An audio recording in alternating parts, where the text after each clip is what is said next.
Hello dear everyone, अभी करेंगे class 11 chemistry chapter 12 organic chemistry से प्रॉब्लम 12.17। ठीक है, तो देखिए क्वेश्चन में कह क्या रहा है वो समझिए पहले। Right resonance structures of CH2 double bond CH indicate relative stability of contributing structure. तो जो आप रेजोनेटिंग स्ट्रक्चर बनाते हैं उसे ही कॉन्ट्रीब्यूटिंग स्ट्रक्चर भी कहते हैं। उसमें से कौन सा कैसे स्टेबल है ये बताना है। पहले आपको रेजोनेटिंग स्ट्रक्चर बनाना है और बताना है कि इसमें से कौन सा स्ट्रक्चर ज़्यादा कंट्रीब्यूट करेगा टूवर्ड्स रेजोनेटिंग स्ट्रक्चर। ओके, तो देखिए सबसे पहले क्या काम करना है, पहले हम लोगों को रेजोनेटिंग स्ट्रक्चर बनाना है। तो देखिए पहले बनाइए CH2, ध्यान से समझिएगा कैसे बनाया जाता है, एक बारी में समझ में आ जाएगा। तो देखिए ये जब आप रेजोनेटिंग स्ट्रक्चर बनाना स्टार्ट करते हैं तो आपको करना क्या होता है कि जो कंपाउंड दिया है उसको पूरी तरह से ऐसे करके लिखें, ब्रेक करके, ताकि आप मूवमेंट ऑफ इलेक्ट्रॉन दिखा सकें। ठीक है, तो यहाँ पे देखिए अल्डिहाइड है, तो अल्डिहाइड इस तरीके से रहता है स्ट्रक्चर। अब आप क्या करेंगे, एक पॉसिबिलिटी क्या है कि इलेक्ट्रॉन ऐसे शिफ्ट होगा, ये जो पाई इलेक्ट्रॉन है ये ऑक्सीजन की तरफ शिफ्ट होगा, इसलिए क्योंकि इलेक्ट्रोनेगेटिव एलिमेंट है। तो जैसे ही यहाँ से इलेक्ट्रॉन शिफ्ट होगा तो होगा क्या, इस कार्बन पे आ जाएगा पॉजिटिव। समझिएगा, उसको सिर्फ समझना है आपको कि ये शिफ्ट हुआ तो ये दोनों ही इलेक्ट्रॉन शिफ्ट हो जाएगा इसका ऑक्सीजन की तरफ, तो कार्बन के ऊपर हो जाएगा पॉजिटिव। तो इस पॉजिटिव को न्यूट्रल करने के लिए यहाँ से इलेक्ट्रॉन चला आएगा, ये पॉजिटिव हो गया। पहले भी बहुत बारी मैंने समझाया है आपको, जब भी रेजोनेटिंग स्ट्रक्चर का वीडियो बनाया है, पढ़ाया है आपको उसमें। तो यहाँ जैसे ही पॉजिटिव है यानी कि वैकेंट हो गया, ये खाली हो गया जगह, तो ये पाई इलेक्ट्रॉन इस तरफ से शिफ्ट हो जाएगा। देखिए direction of shifting of electron same है, ये ऐसे जा रहा है तो ये भी ऐसे आ रहा है। ये भी मायने रखता है कि जब आप रेजोनेटिंग स्ट्रक्चर बना रहे हैं तो मूवमेंट ऑफ इलेक्ट्रॉन का डायरेक्शन सेम होना चाहिए। ठीक है, तो ये भी है। तो ये जब आप स्ट्रक्चर बनाएंगे इसका तो कैसा बनेगा, देखिए चूंकि यहाँ से इलेक्ट्रॉन शिफ्ट हो गया तो इस कार्बन का इलेक्ट्रॉन लेके शिफ्ट हो गया, तो यानी कि इसके ऊपर हो जाएगा पॉजिटिव चार्ज। कार्बन, इस कार्बन का भी, इस पाई इलेक्ट्रॉन में इसका भी तो इलेक्ट्रॉन है ना, इस कार्बन का भी, तो पूरा का पूरा इलेक्ट्रॉन शिफ्ट हुआ तो यानी कि इस पे हो जाएगा पॉजिटिव चार्ज। तो वही दिखाएंगे हम लोग, CH2 positive, single bond CH, double bond C, single bond O, single bond H। और यहाँ पे पहले 4 इलेक्ट्रॉन था, अब चूंकि इसने इलेक्ट्रॉन ले लिया है 2, तो इसके ऊपर 2 इलेक्ट्रॉन और निगेटिव चार्ज। क्यों निगेटिव चार्ज हुआ, क्योंकि इलेक्ट्रॉन इसने लिया है, इलेक्ट्रॉन इसने लिया है इसलिए निगेटिव चार्ज। इसने इलेक्ट्रॉन अपना शिफ्ट कराया है इसलिए इस पर पॉजिटिव चार्ज। फाइनल यही हुआ। तो ये फर्स्ट है, ये हमारा सेकेंड बना। अब देखिए तीसरी पॉसिबिलिटी क्या हो सकती है कि हम लोग क्या करें कि इलेक्ट्रॉन को ऐसे ट्रांसफर कराएं उल्टा।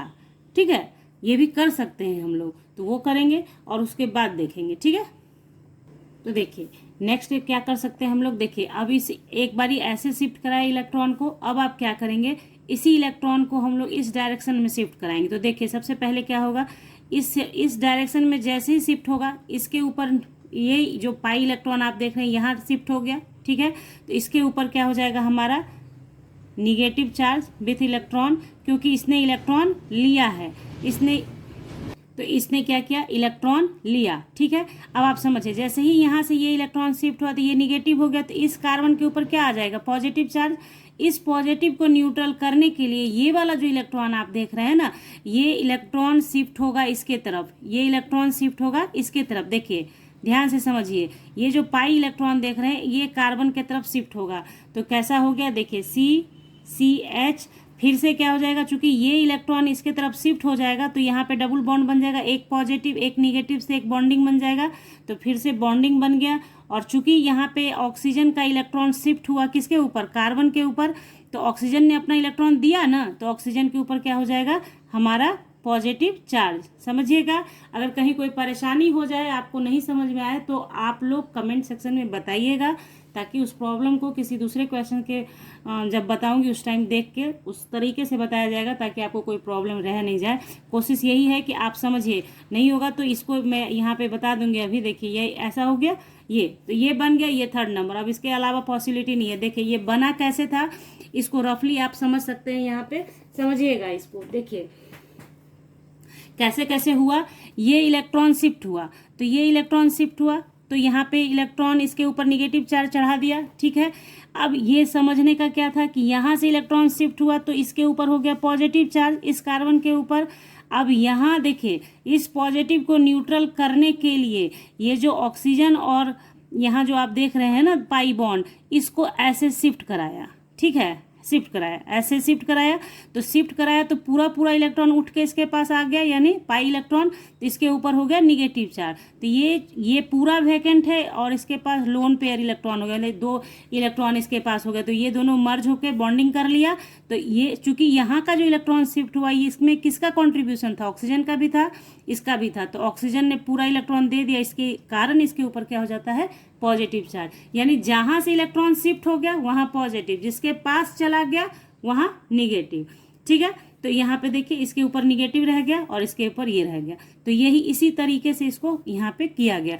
अब इतना एक एक चीज आप रेजोनेटिंग स्ट्रक्चर के अंदर नहीं कर सकते, ये सीखना है आपको, समझाया गया है रेजोनेंस वाले वीडियो में, इसी तरीके से होता है। लेकिन जो नए बच्चे हैं जिनको समझना जरूरी था, वो इस तरीके से दिमाग में सोचें कि ऐसे शिफ्ट हुआ, इस पे निगेटिव हुआ, यहाँ पॉजिटिव ऑलरेडी हो रखा था, तो ये दोनों मर्ज हो गया, ओवरलैप कर गया और बॉन्डिंग बना लिया, इस पे निगेटिव हो गया, ये हो गया। तो 3 रेजोनेटिंग स्ट्रक्चर आपने देखा। अब आप ध्यान दीजिए, कंडीशन बताया गया है आप लोग को कि रेजोनेटिंग स्ट्रक्चर कौन सा अच्छा होता है, ज़्यादा स्टेबल होता है। तो सबसे नंबर 1 बात, वैसा रेजोनेटिंग स्ट्रक्चर जिसके पास नंबर ऑफ कोवेलेंट बॉन्ड ज़्यादा हो और सारे के सारे एटम्स का ऑक्टेट पूरा हो, वो सबसे स्टेबल रेजोनेटिंग स्ट्रक्चर होता है। दूसरा क्या होता है, अगर इलेक्ट्रोनिगेटिव एलिमेंट्स के ऊपर निगेटिव चार्ज हो और इलेक्ट्रो पॉजिटिव एलिमेंट के ऊपर पॉजिटिव चार्ज हो, तो वो भी थोड़ा स्टेबल होता है। लेकिन अगर किसी स्ट्रक्चर में निगेटिव के ऊपर पॉजिटिव चार्ज हो और इलेक्ट्रो पॉजिटिव के ऊपर निगेटिव चार्ज हो, तो वो लेस स्टेबल होता है। बातें समझ में आ रही है आपके?